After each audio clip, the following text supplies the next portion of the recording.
Very welcome, and tonight on the Sunday game you get another chance to see this afternoon's All-Ireland football semi-final from Croke Park.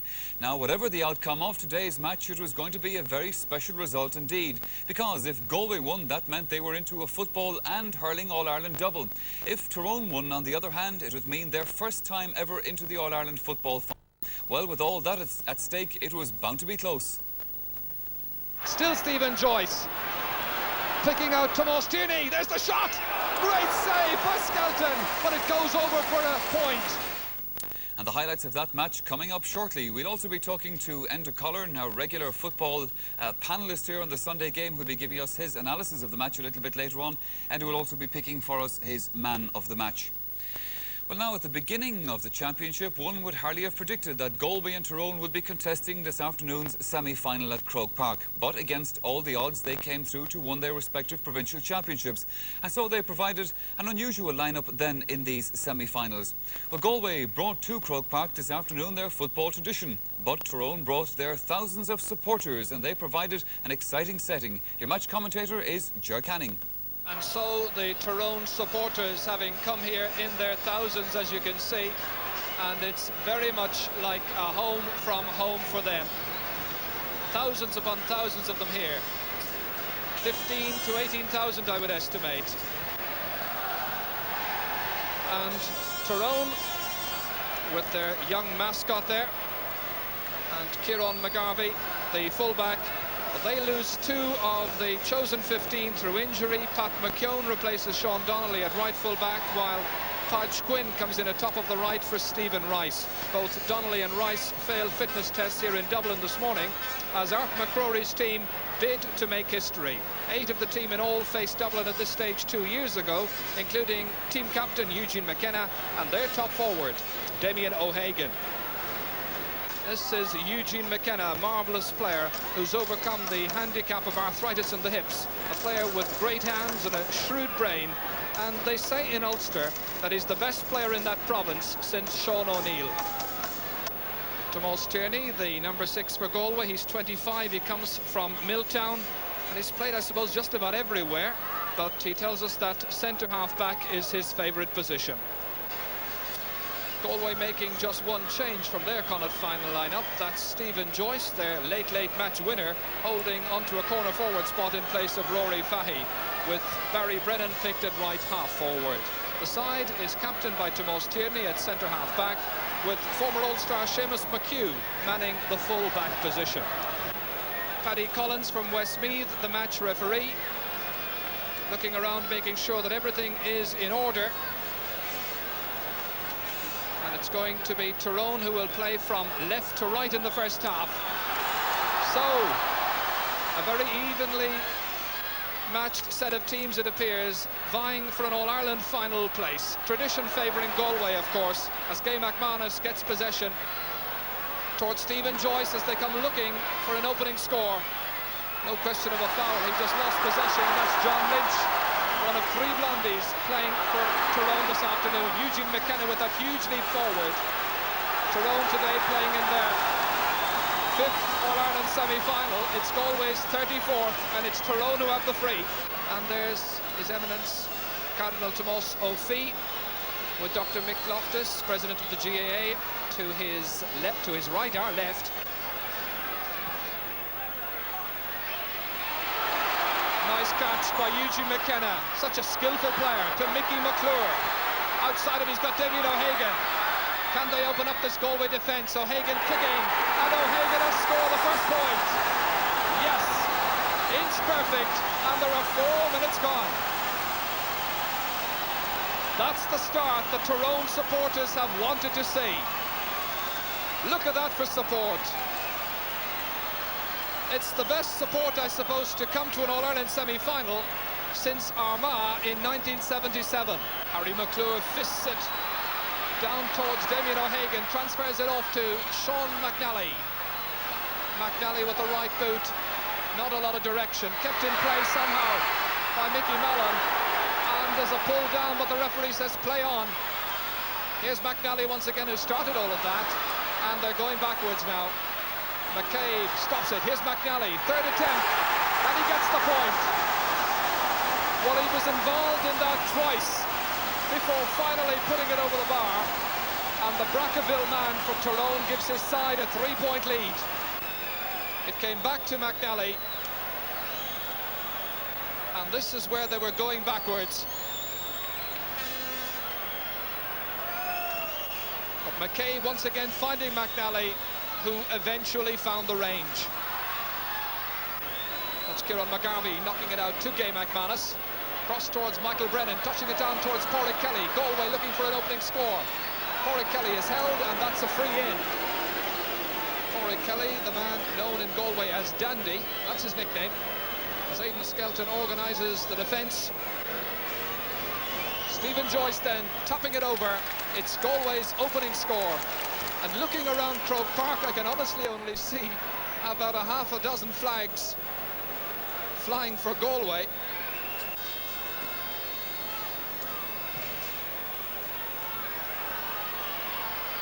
Good kick out by Aidan Skelton. That's Eugene McKenna getting back into the game again, having been out of it for about the last 6 minutes. Kevin McCabe belts it forward. Damien O'Hagan is gamely running onto it. But that's Jerry Dolan, the 22-year-old from St. Grellans. And he is pushed. That will be a free out to Galway.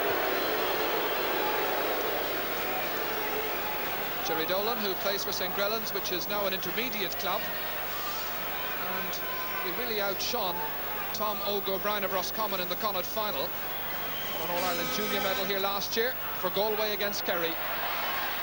Val Daly outnumbered, but it breaks down to a colleague, Pádraig Kelly. Gay McManus. Nicely in towards the path of Brian Tauti.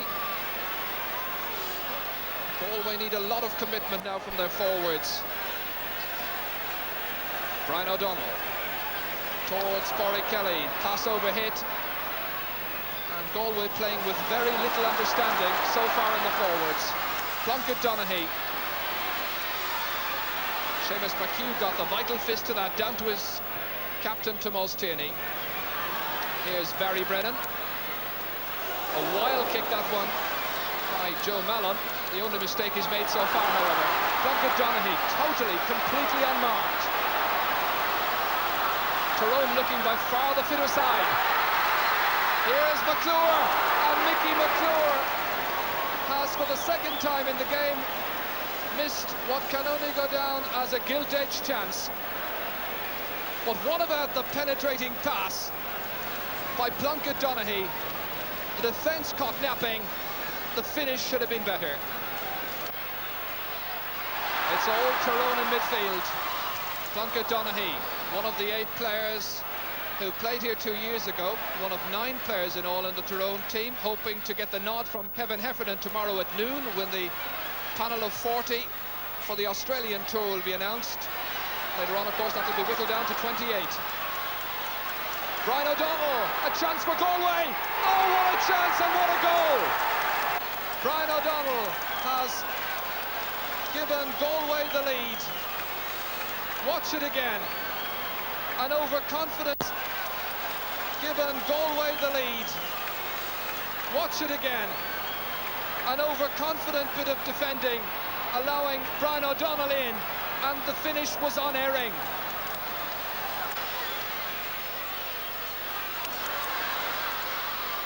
Stephen Joyce, who's moved across to left corner forward, and that's Mike Brennan, who gives Galway a 2-point lead. He started on the left wing, he's now playing on the right, and that is the position. Galway, of course, remember, relegated to Division 3 of the league this season. Tyrone relegated to Division 2.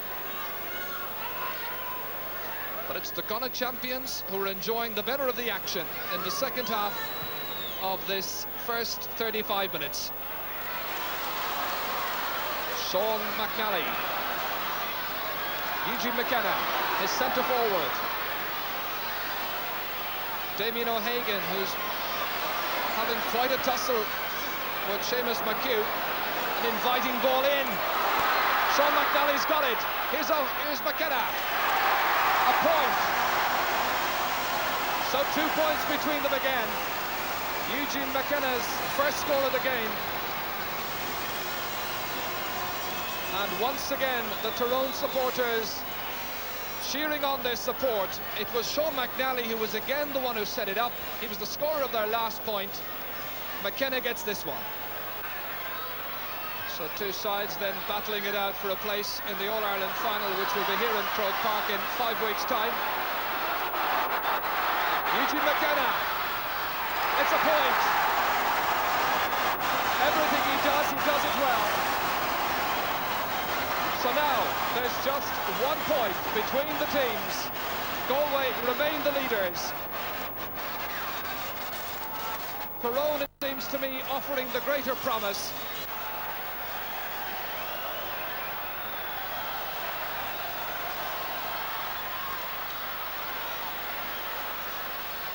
Val Daly pushing it forward out towards Stephen Joyce's wing, seemed to be nudged in the back. The referee says yes, that's a free in, foul against Pat McKeown. So Pádraig Kelly in no particular hurry, as Galway hope to take at least a 1 point lead with them into the half-time break.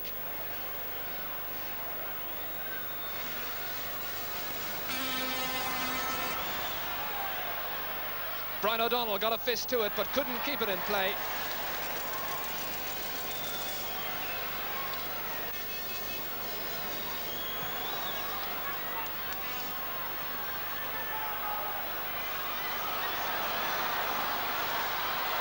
Noel McGinn. Kevin McCabe here on the solo run. Can he tie up the scores as they head for the half-time break? Damien O'Hagan, Plunkett Donaghy calling, wanting, kicking and scoring. They're level. The Tyrone supporters are delighted. The sides on level terms, and we have to say deservedly so. 30 seconds to go to the break, and it really is going to be all to play for the second half. Little quarter given or expected. They may on occasions lack drama and colour, but there's an awful lot of passion down there, and a little bit too much passion between Brian O'Donnell and Kieran McGarvey. The issue at stake, of course, an All-Ireland final place. Two very big men, 6'2.5" Kieran McGarvey, and just about the same for Brian O'Donnell. Kevin McCabe was thinking about a short free kick to Plunkett Donaghy, who was being well marked by Gay McManus. And there it is, the half-time whistle. And so the sides go in level at half-time. A half that really didn't inspire an awful lot. But Tyrone roared on by great support, giving as good as they are getting. And the second half should be something to behold. Let's hope so.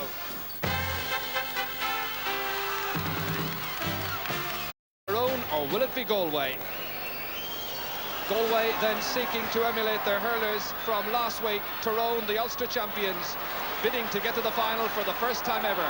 The sides level at half-time. Gay McManus in for Barry Brennan, just outside the large parallelogram.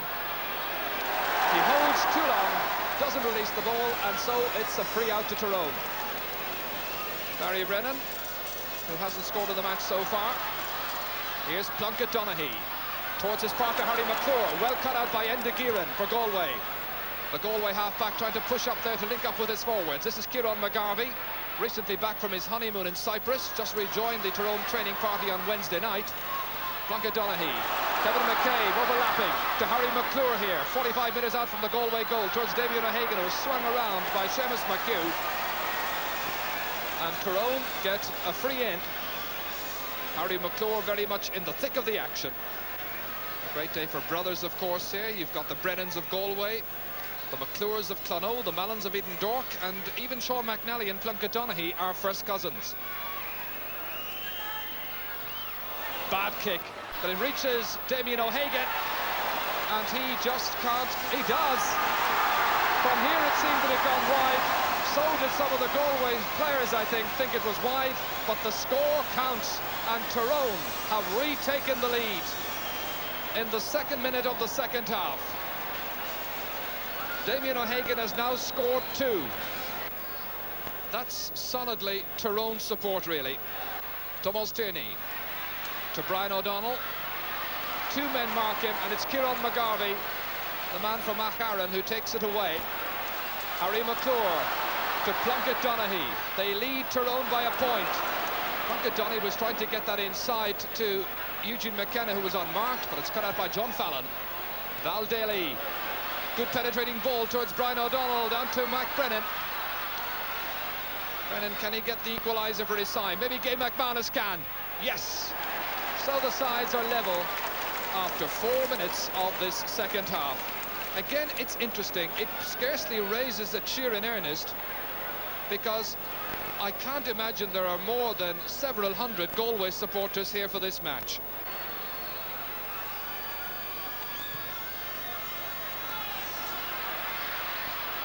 Harry McClure can't hold on to it. Barry Brennan touches it on, but Kieran McGarvey leaves it behind for Brian O'Donnell. It comes to Gay McManus. McManus, good chance for a goal. He gets a point. There was a goal chance on there just for a moment, but in the end he did the sensible thing and restore Galway's 1 point lead.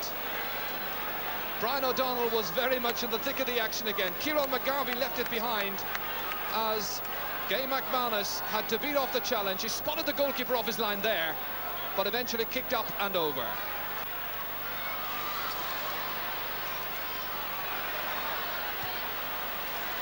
Harry McClure, that's a good ball for Damien O'Hagan. A goal chance on here, surely. He's put it over the bar, and the sides are level. You've got to credit the defenders. They got back quickly and made it awfully difficult, but the sides are level once more. It was a superb through ball, however. So back here, it's Galway with Brian Talty in the attack. Rounding 3 men, laying it off to Gay McManus. A point! The game and the tempo of the game is picking up. Gay McManus gets his 3rd score, brushing aside the wafer-thin challenge from the Tyrone defence.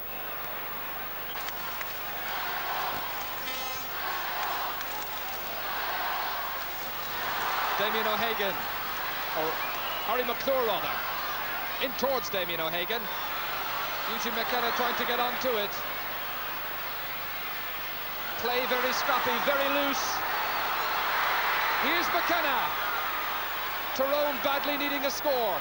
Patch Quinn. High, and it's over the bar. And they're level again. So for the second time in the space of about 2 minutes, the score is tied up once again, and Art McCrory there, the man in the glasses, with Pat McCartan and Tom McCagney beside him, the Tyrone mentors, must be a little bit more pleased with the last few minutes. Tomas Tierney's free. Michael Brennan back at number 15, playing at top of the left. This is Aidan O'Shea. A rare burst forward from the left half-back, and the referee takes out the notebook, and he's going to write the name of, I think, is it Eugene McKenna? We'll just have a check. It's Mickey McClure. Mickey McClure then is the first player to be booked in this match for that foul on Aidan O'Shea. This time it's Pádraig Kelly who's taking the free, and he'll probably keep the job because he's tapped it over. So finally, Galway get a free on target thanks to Pádraig Kelly, and they re-establish their lead.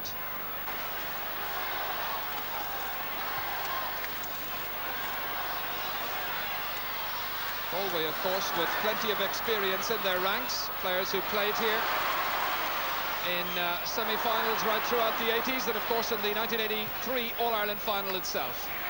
That's a good kick forward for Stephen Joyce. Now can he finish? Yes, he finally gets it. That's a good point, because it now pushes his side 2 points ahead. It's his own second score. And Tyrone have brought on that substitute who was warming up. In fact, not the substitute who was warming up, but another substitute. That's Stephen Conway. There he is. And it seems that it's Mickey Mallon is the one who has gone off. Matty Coleman. Brian O'Donnell can't hang on to it. Stephen Conway here. It's interesting that Paddy Ball and Stephen Conway have been brought on by Art McCrory, and they're both in defence, trying to bolster what has been a very unsteady rearguard so far. Conway again.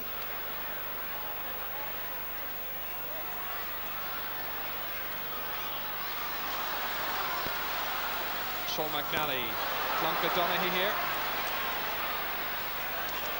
Kevin McCabe.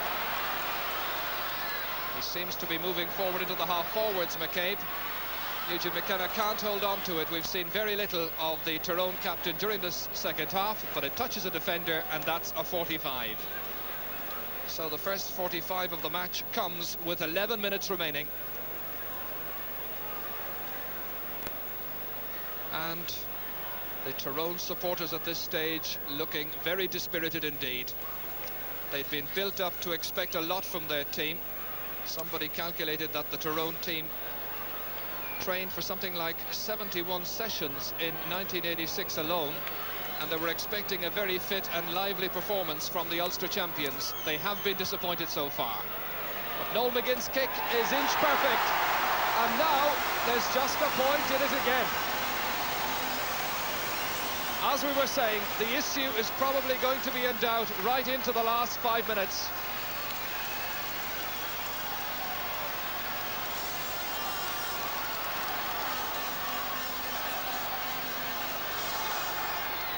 Pat Comer's kick.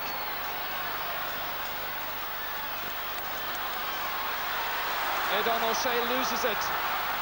Sean McNally here. Tyrone trying to get on level terms. Kevin McCabe kicking. It's blocked down by Matty Coleman. It comes, however, to Mickey McClure, who is fouled, and there's a free in. And a marvellous opportunity for the Ulster champions to get themselves on level terms, having been asleep and out of it for about a quarter of an hour. So, Mickey Mallon has gone off. He was their regular free taker. And the onus of responsibility now rests with the number 20, who is Stephen Conway. The sides are level. The man from Cookstown, Stephen Conway, kicks the sides level. Galway 1-8, Tyrone 11 points. Now look at that for support again. So now, who can play with the passion, the pride and the perseverance that will be needed to win a place in the 1986 All-Ireland final on this day 5 weeks? Well, for entertainment level out of 10, I suppose this would probably have got 2 or 3. But for tension, it gets 7 or 8. Tyrone attacking again. Galway with their backs to the wall. That's Aidan O'Shea. Jerry Dolan can't hold on to it. Stephen Conway's in there. But it's Seamus McHugh who comes to his team's rescue, as he's done so often in the past, lofting it high towards Brian Talty. Comes to Gay McManus, up towards Brian O'Donnell. And surely a vital score at this stage, certainly a goal for either team, would probably seal an All-Ireland final place. Galway get the free. Brian O'Donnell does all the good work, the scorer of Galway's goal in the first half. Once again, that same old niggling doubt remains. Have Galway got a free taker of consistency? Corey Kelly hit the last one, and so he's keeping the job. But this is an acute angle. He's put it wide. The angle was acute, but the old malaise returning. So, 11 points to 11. The sides level. 6.5 minutes remaining. 30 years ago when these teams met, Galway beat Tyrone by 2 points, 8-6. I doubt if there'll be more than a point in it this afternoon, but who knows? Matty Coleman, it's belted on by Sean McNally. Mickey McClure following up. The player who's in trouble down there was Tomas Tierney. Damien O'Hagan takes a ride, and the referee is giving a penalty, I think. A penalty is the decision. What an opportunity for Tyrone. This is the move again. That nice pass inside by Padge Quinn to O'Hagan. And the defender coming in was Tyrone O'Shea, who simply pulled down Damien O'Hagan, and there was no question about the free. And it's Kevin McCabe who's the one who's going to take it. Pat Comer, who faces him on the goal line. 5 minutes remaining. So here it is, the most important match in this semi-final. It's a goal! Tyrone have taken the lead, thanks to Kevin McCabe. Just listen to the supporters from Tyrone. This was the kick. It wasn't too far to the right of the keeper, but it carried a lot of power and went high into the net. Tyrone 1-11, Galway 1-8. Is that to be the decisive score? Plunkett Donaghy, the most important 4 minutes now in the history of Tyrone football. Are they to get to their very first ever All-Ireland final? Tyrone anxious to play out time, but that could be a costly tactic. Stephen Joyce finding Gay McManus at top of the right. Gay McManus shooting, and it comes off Noel McGinn into the arms of Aidan Skelton. Tyrone O'Shea, and I've just noticed that the referee does seem to be limping, but play continues. Padraig Kelly towards Stephen Joyce. Holds possession when he might have even gone and tried to get a penalty, but he's not that kind of player. Still Stephen Joyce picking out Tomás Tierney. There's the shot, great save by Skelton, but it goes over for a point. Tomás Tierney was looking for an equalising goal. Instead he has to settle for a point, and that's the position. His side trails by 2 points. One of the best shots of the match so far. He was picking his spot, but just looked for the agility of the keeper. He got up with a defender and touched it over. The Tyrone followers, you see them there, getting ready to acclaim their heroes. Tyrone beat the semi-finalists in 56 by Galway, 57 by Louth, 73 by Cork, 84 by Dublin. But today, Tyrone semi-finalists looking for their first ever All-Ireland final against Galway. Eugene McKenna, he's got a point. A blistering finish to this match. A point that adds lustre to a fine Tyrone performance, full of grit and determination. Padraig Kelly not giving up, but it seems a hopeless case at this stage. John Lynch taking it chest high. Plunkett Donaghy calling for it, so too the referee, and Tyrone have won. It's the charge of the army in the red and the white, acclaiming a victory by a goal and 12 to a goal and 9. Tyrone make their own little bit of history. They've reached their first ever All-Ireland final, and these scenes of joy as their supporters and fans join in victory of the players. Wondering already, I'm sure, whether Sam Maguire will finally rest among the Sperrin Mountains. So in the end, Eugene, it was your day after all, and you've made history. First ever Tyrone captain to take his side into an All-Ireland final. A great feeling, I'm sure. Oh, without a doubt. It would be matched or beaten only by winning an All-Ireland final. There were bad times. In fact, there have been a lot of bad years in Tyrone where we've struggled through national leagues, and I've come home after matches dejected, I suppose. There's been people suggesting that you stop playing and things like that, but days like this make it all worthwhile. I didn't think you were ever going to fail for your supporters. They came down in their thousands upon thousands, of course, easily outnumbering the Galway fans, and at the same time you made it awfully difficult. The supporters, we have probably the best supporters in the country. I suppose they don't get a lot of success, and whenever there is a sense of success in the air, it acts as a catalyst and everyone comes down. We certainly had a great support here today. What about the overall performance? Because you were good on occasions during that match, and then there were times during the game when gaps began to appear. Yeah, that was just the type of the game. It was a rugged, hard-tackling game where both teams seemed to have spaces. We had them sometimes when Galway had them. There were a lot of free kicks in either side, but that was just the type of game it was. It was always going to be hard, and hopefully the next game we play will be a little better. What would you say to those who would say that Galway were very unlucky, and had they a place kicker who could kick with accuracy, they could well have won this? Well, on free kicks, there's no doubt Galway had the upper hand, but our defence doesn't normally give away that many free kicks. And I think if you look back over previous games, you'll find out that's the case. So if Meath or Kerry are hoping to get 9, 10, 11 free kicks in the final, don't be expecting, because it won't happen. Again, in the first half, I thought we missed quite a few scoreable chances. So I would say on the day, things maybe even itself out.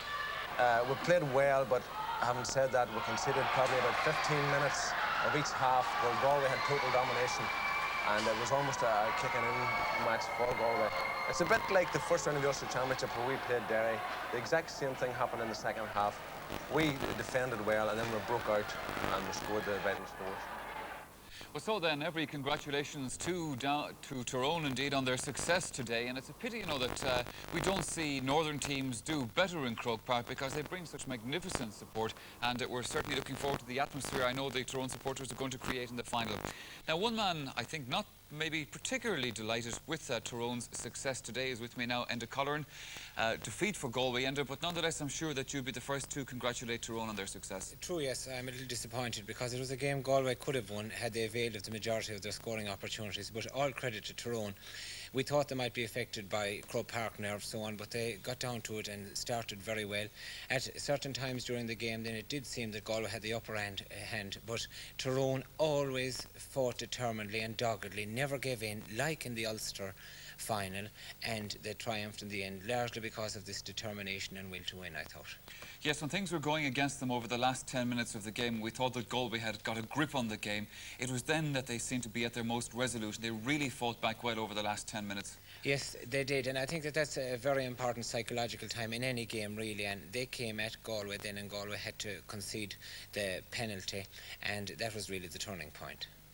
Well, now, if Galway people are to look back on this match and they're to put their finger on one thing that certainly lost it, if you like, from a Galway point of view, and that's the free taking.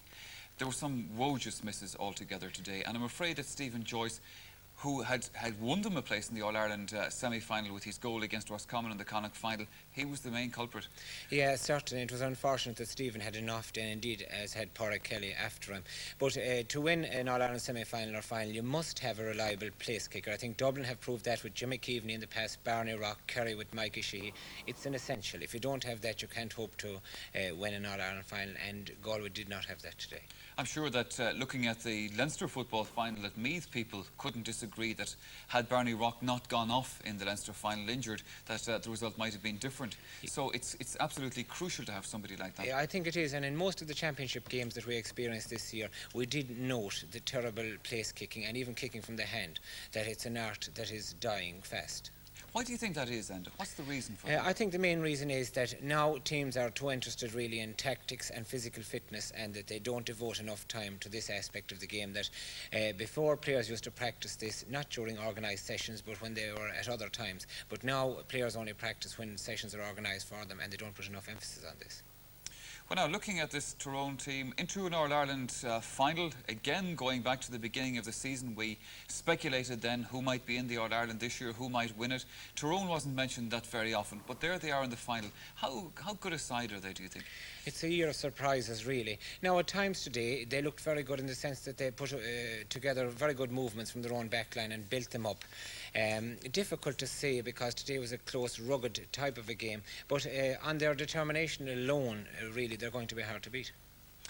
Do you think that it'll be important to them who their opponents will be in the All-Ireland final? Say if it's Kerry, surely they're going to find it all the more difficult to beat them in an All-Ireland final as opposed to Meath, for whom it'll also be something of a new experience. Yeah, I feel that they would probably fare best against Meath because Kerry are old campaigners, and they have been playing together, they have the experience, and they're able to capitalise on any mistake made by an inexperienced team.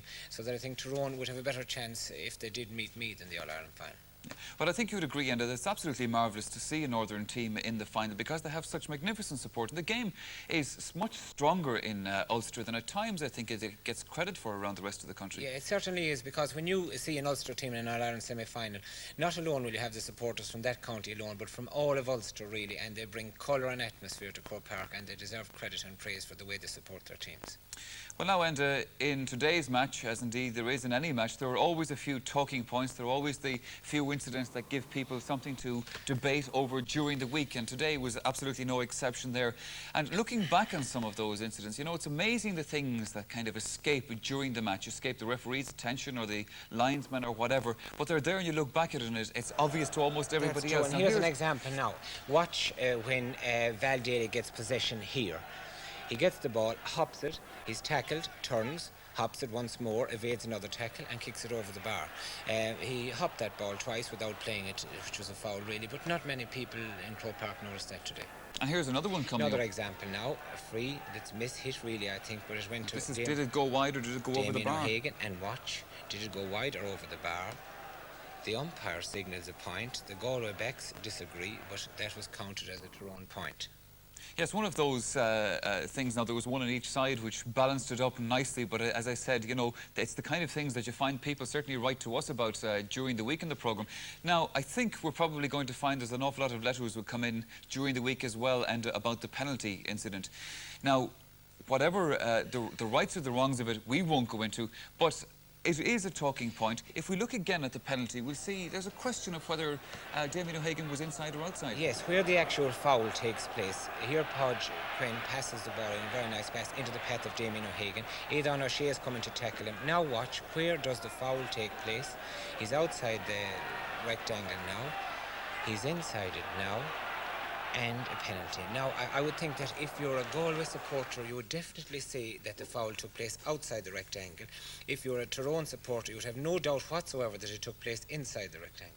That's right, Jess, but it was the penalty incident that changed the shape of the match today. That's correct, yeah.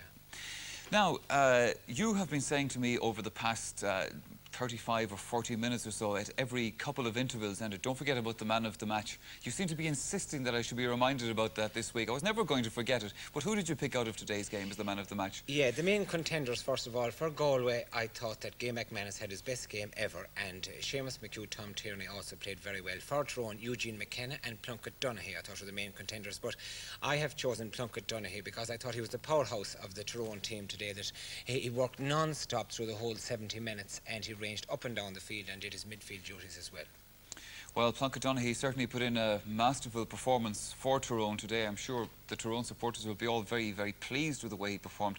Not everybody after the match was as pleased as we would have expected them to be with Tyrone's performance. And one man in particular, Art McCrory, their team manager, when we spoke to him, we discovered that he wasn't certainly very happy with you and I, as he explained to us in the interviews afterwards. Well, let's put it this way, you know, 3 weeks ago, maybe a month ago on the Sunday game, Tyrone weren't even in the Ulster final, and now they're in the All-Ireland final, and I really must thank your two selves, you know, for the motivation you provided right along the line, and let's hope you keep it up. I never thought it would be a motivating influence on Tyrone football, mind you. No, I didn't really, but just to answer Art, when we made our predictions at the beginning of the year, we were going largely on the form in the National League. Now, in the National League, Tyrone won one match and they were relegated. They played Derry and with difficulty they beat them and beat Cavan. We didn't see those games because we featured other games on those Sundays, you know. So I'm wondering after that, like, did Art expect me to look into my crystal ball and to be able to see that Tyrone were going to win the Ulster final and that they were going to win the All-Ireland semi-final and maybe the All-Ireland final? I haven't those powers as yet. Everybody thinks you have a crystal ball, and certainly the way you pick winners down at the Galway races every year, I'm convinced of it anyway, for one, I can tell you. However, there was some consolation today for Galway in the minor match, because their minors decided